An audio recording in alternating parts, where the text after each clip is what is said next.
Latin way, by the way.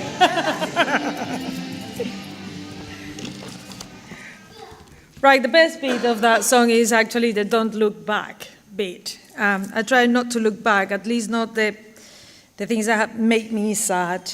I try to look forwards. Now, what you're going to watch there is just a little video of my family. That's my life there. But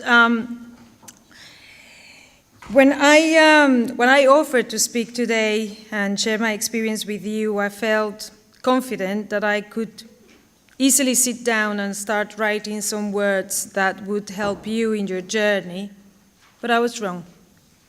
Despite the fact that I have done it before, it was hard. It was really hard.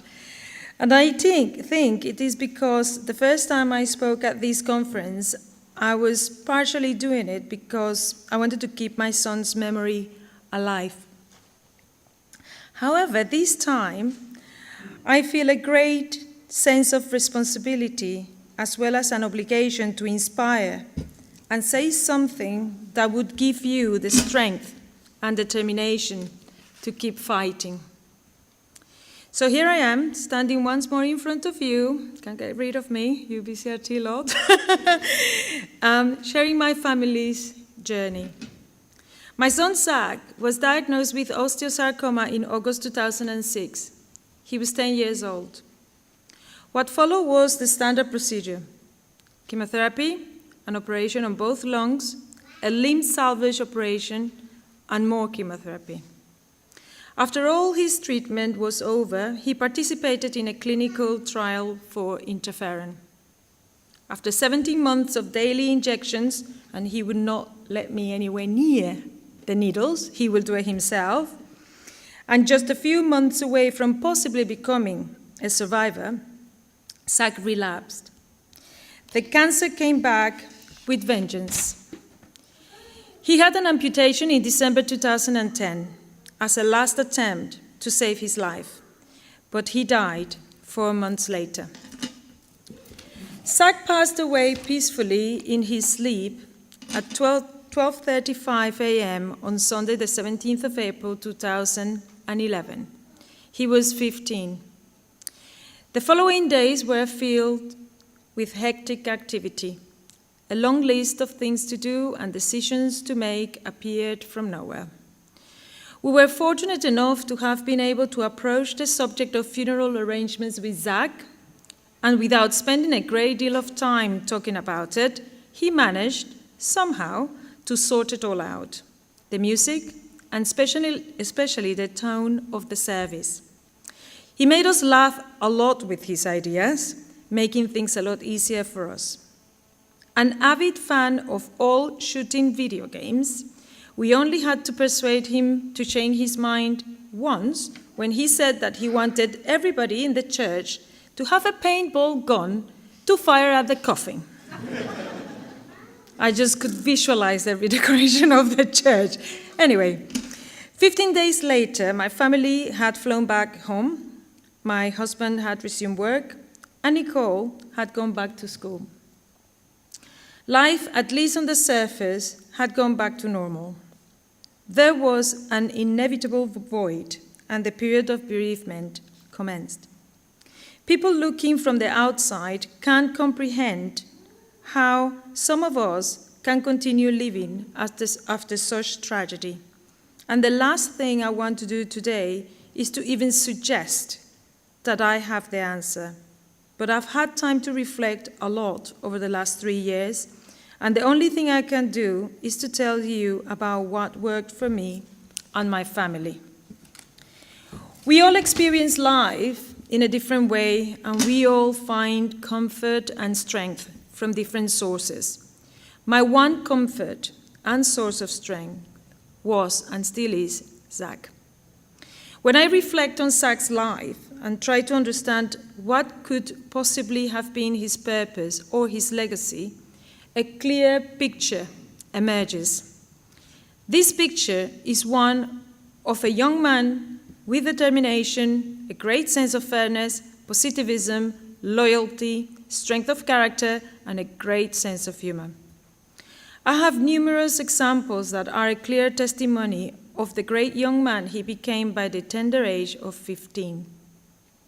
I find my strength in something Zach said to me on one occasion. Very simple, but he said, "Mom, when and if I die, you must continue living because otherwise it would be the waste of 2 lives." How could I not but live life to the full when my son and so many of you and others are fighting so hard to remain alive? Everyone is on their own journey, and no one can see, feel, or travel those experiences for you. However, I can tell you about how I see life today, in the hope that it will help you too. And from all the ways I could have explained it to you, I could have used all sorts of analogies, philosophies, or religious concepts. I have decided to keep it simple and following on Julie,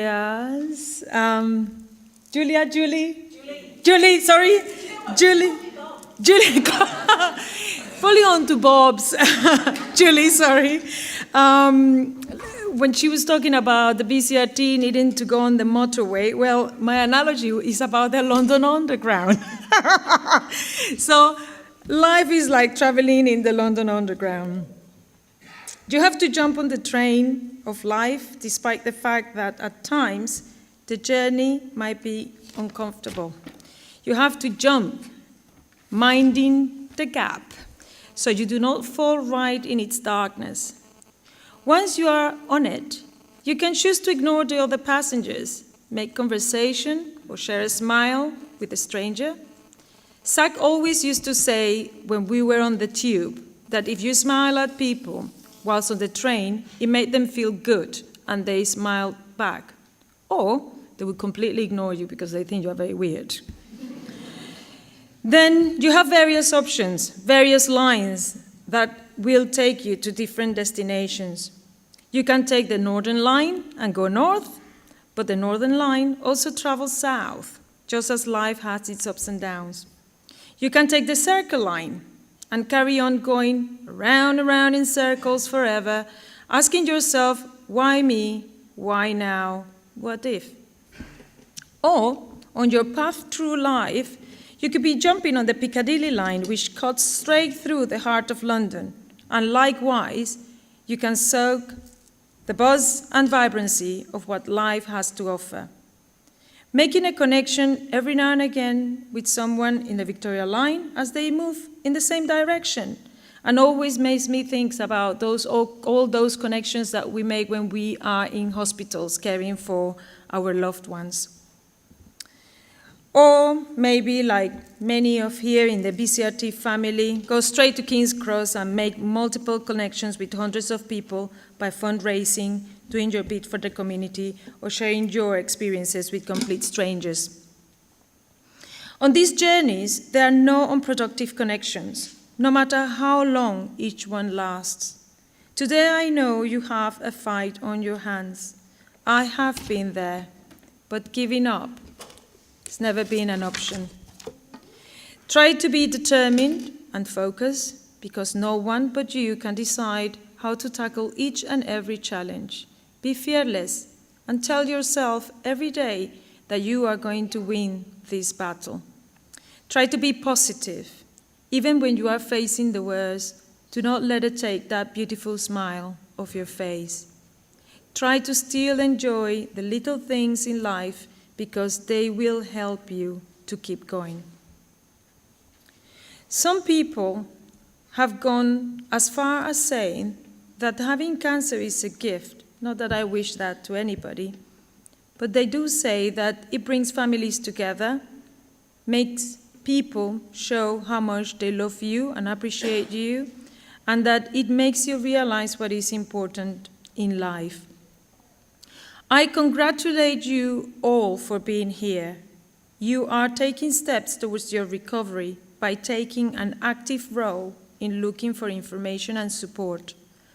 All of you sitting in the audience are here because you have decided to do something positive about the fact that you or someone you love has been affected by this disease. We are all looking for hope, comfort, support, or knowledge. And with the marvelous work of the BCRT family, you can find it right here. However, this is me. What about those that can't express their feelings? What about my daughter, for example? My original idea was to share with you her journey, but despite many attempts to try to get her to talk to me about it, she was very reluctant. I realized soon after that it is not that she was trying to be an uncooperative teenager, but that she was still in extraordinary pain, and that I was expecting something from her that she was not ready or prepared to give. I had to accept, for the first time, that I did not need to know any more, because she did not have to utter the words for me to feel her pain. She has jumped on the train of life, but maybe is taking the safest routes at the moment and avoiding rush hour. It was 5 years of her childhood that were shadowed by her brother's disease. 5 birthdays I did not spend with her. 5 years of not knowing whether I was going to be home or not for that important weekend. 5 years of uncertainty, stress, tears, and anxiety. The forgotten mourners they are. She adored her brother and misses him terribly, but she can't talk about him. It suddenly dawned on me that despite a controlled and calm exterior, even after 3 years of Zach passing away, she was unable to revisit that painful time in her life. It is locked away somewhere in her memory until the time is right for her, and I must respect that. Sometimes people are unable to talk about their feelings and experiences, but that doesn't mean that they care any less. Some react in inexplicable ways, in a vain attempt to run away from the pain. I profoundly respect and admire all you brothers, sisters, grandparents, aunts, and that immense support network that quietly hover around without saying much about how hard it is for them. Those are the unspoken words I'm referring to, the pain suffered and sacrifices made by all the other people in the periphery that can't manifest their pain because they're trying to protect us. My final message is that despite its apparent absurdity, life makes sense.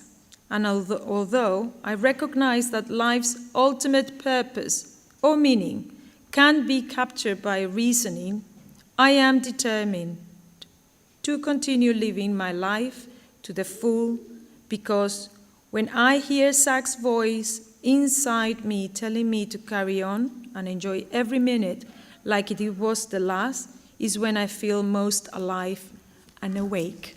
Thank you.